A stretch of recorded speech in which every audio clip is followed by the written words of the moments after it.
Hello, my name is Dylan Barry and I'll be presenting a presentation on Pier Paolo Pasolini's Salo, or 120 Days of Sodom. A little context of 120 Days of Sodom and why I chose it. 120 Days of Sodom follows a story of a group of fascists in Salo, Italy, who kidnap and torture in many ways 9 boys and 9 girls. Fascism is a way of organising a society in which a government ruled by a dictator controls the lives of the people, and which people are not allowed to disagree with the government.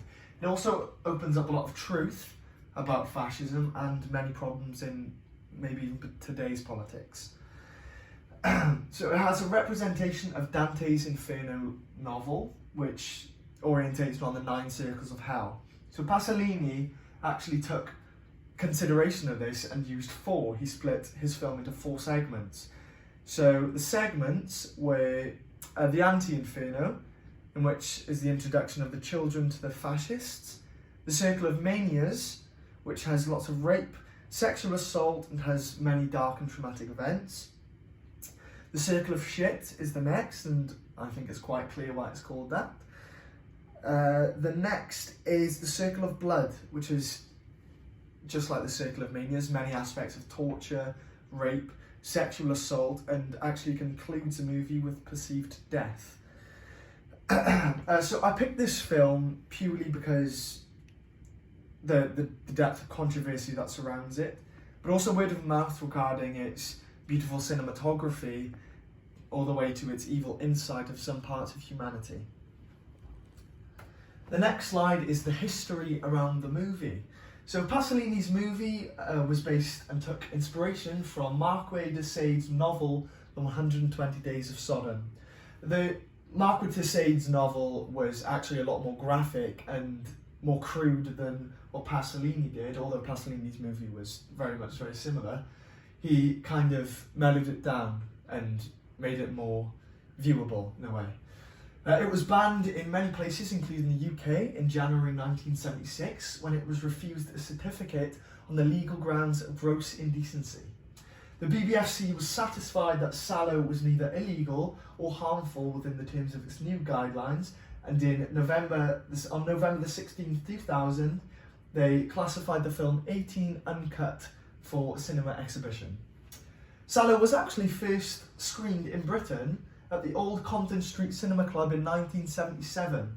It was shown uncut to members only, without a BBFC certificate, which is actually illegal, which led to a few days later, the Old Compton Street Cinema Club was actually raided and many people were actually arrested. So the themes of concerns and consideration presented in the film is paedophilia, sexual assault, nihilism, rape, and coprophagia, which is the eating of feces. Controversial scenes within the film. So during the Circle of Manias, a young teenager is forced to engage in sexual activities, which actually brushes upon the terms of assault, paedophilia, and possibly even may have stemmed to rape. So during the Circle of Manias, the bishop, which is one of the leading fascists, takes one of the young teenagers and says, "Time to give the rod of my old age some fun," and proceeds to take one of the boys into a separate room. Later on, the bishop comes back angrily and kind of implies that the boy should be punished because he did not want to engage in any of the sexual activities that the bishop actually wanted. So the Duke brushes it off and actually tells him to pick another one that satisfies his needs. So then the bishop responds, he cannot no longer be satisfied, and implies that the boy must be punished.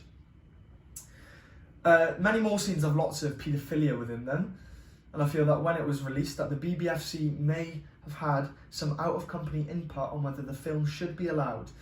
I personally feel this way because in the 70s there was actually a lot of statistics that showed that many circles within politics had many of paedophiles within them.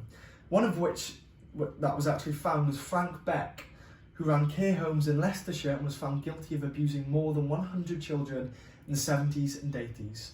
Although this was just one example, there was many signs of proof that was also a huge problem within MPs in London and around the rest of the UK. Today, I feel that due to the Me Too movement in Hollywood, The scene and many more within this movie would not be allowed due to the explicit viewings and subject matters. So moving on to slide 6, forcing a young girl to eat feces because she asked for God's pity. This brushed upon nihilism and coprophagia. Within this movie, there is a lot of incredibly disturbing and nauseating scenes. So in this scene, in particular, the character Renata asks God for pity, and so she can be put to death to see her mother, of whom tried saving her and ended up dying when Renata was being kidnapped by the fascists. But because of her request, the Duke, which is another leading fascist, decides to make her suffer, but not on the death. He proceeds to defecate on the floor, and while pulling up his drawers, he pulls out a spoon and tells her to pretty much consume the feces. This scene started to give me the idea to turn off the movie and watch something more light-hearted, like SpongeBob.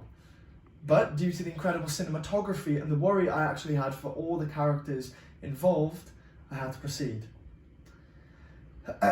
When the movie was released, it had a lot of backlash due to the nihilism, which was actually a giant problem in the 70s. So the nihilism in the 60s and 70s, being the years of which the Jesus movement happened, the Christian Youth Revolution changed the outlook of Christianity for many and gave an almost sour taste in many old school Christians' mouths. So with this movement happening and the movie being released, there was an incredible level of rage ploughing at Pasolini's work. In today's society, I feel that although backlash would still happen, it wouldn't be as severe as in the 70s and around the 60s for this theme, as in a statistic chart, the people that believe in God in America alone has severely dropped from high 90% in the late 60s and late 70s to a whopping 80% within the 2000s region. Most of these being young people, most of whom are Gen Z, with a whopping 28% of cinema attendance stemmed all around. This is even without the statistics of streaming services, which would mean that younger audience would probably primarily watch this movie. So, slide 7. To this day, people are describing the movie as nauseating, unwatchable and shocking, but to many it's seen as an utter masterpiece. But after it was approved by the BBFC in 2000, it was kept on as what one would say a down low. In an IMDb review, a gentleman said, "For my money, the film is a piece of art." I'm not going to say what the director was trying to do or say what the picture, or say with the picture, but to me, the film really works because it really seems very real. It seems like you're really there watching these horrible events, and the film really doesn't back down at anything. Following on from this, the film was not very highly rated on IMDb, with an okay but not great rating of a 5.8 stars across 61,000 people, and a popularity rate of 372, of which has gone up by 196 since the film was re-released. But it did win 2 rewards, one of which was at the Faro Film Festival in 1975, hosted by the Golden Train Awards for the Grand Jury Prize with a nomination of Best Film. And fairly recently, in 2015, the movie was awarded with a Venezia Classic Eye Award for Best Restored Film. The lifetime gross revenue was only 1.8 million, which in all fairness isn't the best when you compare it to different movies around this time period, well, 1975, 1976. For example, Jaws, which actually took in a gross of 260 million. Going on to the next slide. Challenges of presenting Salò to a modern day audience. So there would be many challenges with showing this to a modern day audience. Personally, I feel that many aspects would be a huge problem, from the paedophilia and possibly even to the nihilism. But in today's society, I feel that the hardest challenge would be to keep the sexual assault and rape scenes. Like I previously spoke about with the Me Too movement that's recently blown up in Hollywood, I feel that due to the film using young actors actually aged 11 to 21 to portray the adolescent youths within the film itself, I feel it is extremely wrong and actually treads on a very dangerous road in terms of censorship within movies today. It does, like I said, tread on very dangerous roads, and there would have to be a huge casting change in terms of ages. Like many films that have people ages of 21 plus playing people of a younger age, another challenging aspect of presenting this to people of today is regarding a scene of which the fascists get all the boys and girls into a room, all fully nude, in which the leaders compare their buttocks and to choose whom has the best.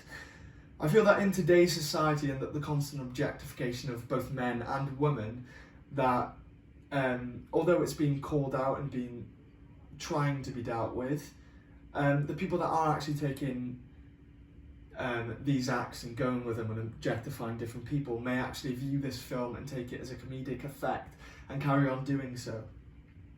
Finally, I feel that the movie could possibly still go ahead in today's society, with some major changes with the darkness of some scenes and of course the casting problems, but due to cinematography being so brilliant, many things were seen as extremely real, which made them so distressing that whilst me watching, I would often find myself cowering behind my pillow.